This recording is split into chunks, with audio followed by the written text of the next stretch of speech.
susar, herkes susar. Her yer kural, yıkın duvarları.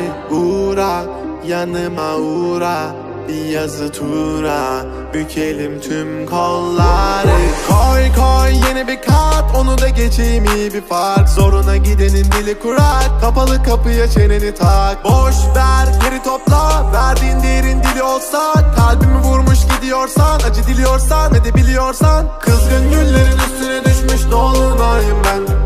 Soldum bir kere, geriye dönersem yok olayım ben. Koştum bir firara, beni ölmezsem yine ara. Kara kış gibiyim sobalara, bizi doldursun odalara. Kızgın güllerin üstüne düşmüş dolunayım ben. Soldum bir kere, geriye dönersem yok olayım ben. Koştum bir firara, beni ölmezsem yine ara. Kara kış gibiyim sobalara, bizi doldursun odalara.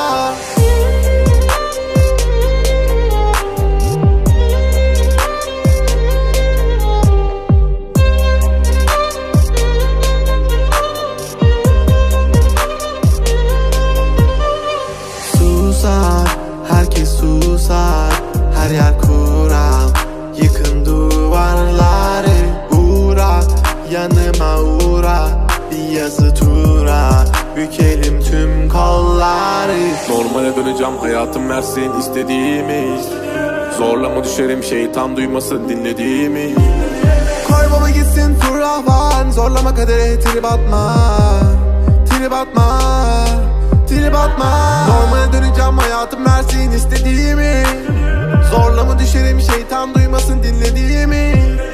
Koy baba gitsin furravan, zorlama kadere trip atma. Trip atma, trip atma. Kızgın güllerin üstüne